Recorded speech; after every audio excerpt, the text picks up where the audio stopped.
I'm glad you found one of my videos so I could share my love of Pac-Man frogs with you. In my personal opinion, Pac-Man frogs are awesome pets, but that depends on what you are looking to get out of the experience with said pet. The first thing I will always say is to do your research.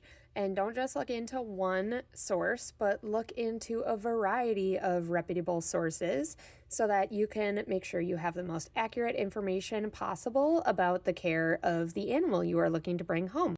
Now, one thing to keep in mind with pet frogs, especially when there's a child asking to get a frog for a pet, is that frogs are hands-off animals. The reason being is that frogs have very absorbent skin. In captivity, if you have foul water that you're spraying the frogs with, since they are so absorbent, that could quickly become a problem.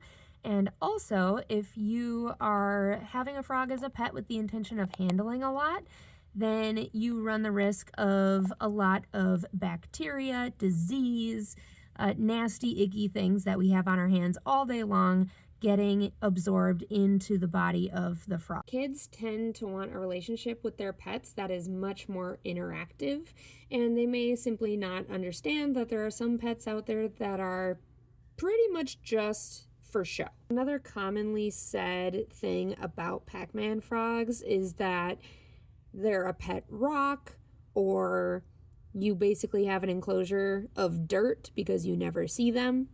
Now, I personally beg to differ. I see my frogs pretty frequently. I do have one that's burrowed right now, but that is another thing to keep in mind as well, is this is an animal that will disappear from time to time, and you won't always see them and get to admire them like you would some other visual pets. Now, if after hearing these things you still think that a Pac-Man frog is a good fit for you and your family, then I say definitely go for it. I love these guys. The Bio Dude has a Pac-Man care guide on their website that's pretty great, so that's a good spot to get started with your research. And if you ever have other questions, feel free to ask.